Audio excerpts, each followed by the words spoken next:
Il y a quelque temps, quelque chose s'est passé dans la classe voisine. La rumeur se répand et les professeurs nous affirment qu'il ne s'agit que d'histoire, mais je préfère laisser une trace écrite, ça a pris une trop grosse ampleur. Sonny m'avait déjà parlé de Cho.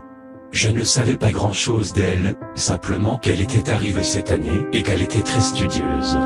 Je la trouvais mignonne, je lui souriais parfois, je pense qu'elle m'avait remarqué. Elle aimait par-dessus tout la chimie, d'ailleurs elle surpassait tout le monde dans cette matière. Les professeurs pensaient qu'elle allait faire de grandes études dans ce domaine.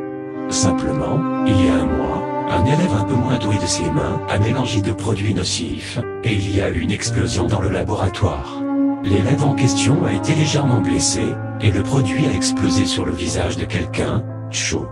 Elle a été totalement défigurée, elle s'est ruée à l'infirmerie, mais personne n'a rien pu faire pour elle, et quand l'ambulance est arrivée, on ne pouvait plus rien pour son visage. Après cet incident, Cho n'est plus jamais venue en chimie.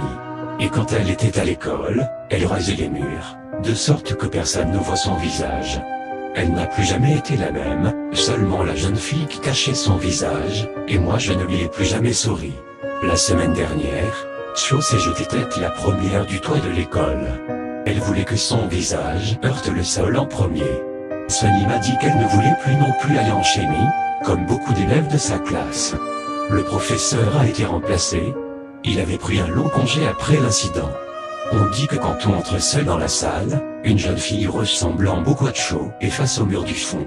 Je n'ai jamais cru à ces histoires de fantômes. Jusqu'à ce qu'elle me demande pourquoi je ne lui souriais plus.